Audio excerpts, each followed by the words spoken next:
The characters in this book are really constrained, they're shaped by events. There's no white space for that reason. There's no breathing space. You cannot breathe in this book. And so the book is written in sections, but those sections there's no paragraphs because there's no room to turn. I had this sense of the moment that we're living in, this sense of, I was trying to see into the chaos. I had this particular moment I started writing the book in December 2018, and earlier that year I had reread a book called Steppenwolf by Hermann Hesse, which was written in 1927.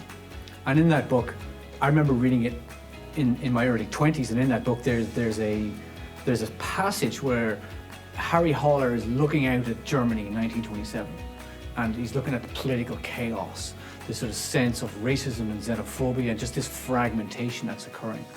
And he says the next war is inevitable. And I remember reading that in my early 20s, in the 1990s, which was such a banal, complacent time. And I remember thinking, wow, like what must that have been like to be alive at that particular point in time? When I reread this book in 2018, I read that passage, I felt a chill, because I thought, this is now. This is what I'm looking out on.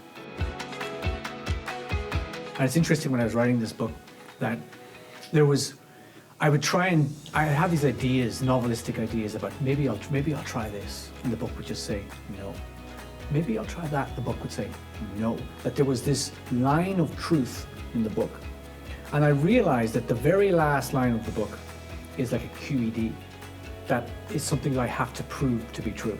And the only way to prove it true would be to write the book like a long equation of truth. This because of this, because of this, because of this. And that's the book sort of pulled me through.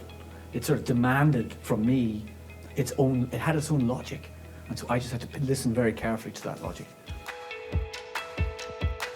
Awards are great for writers because nobody asks you to write your book.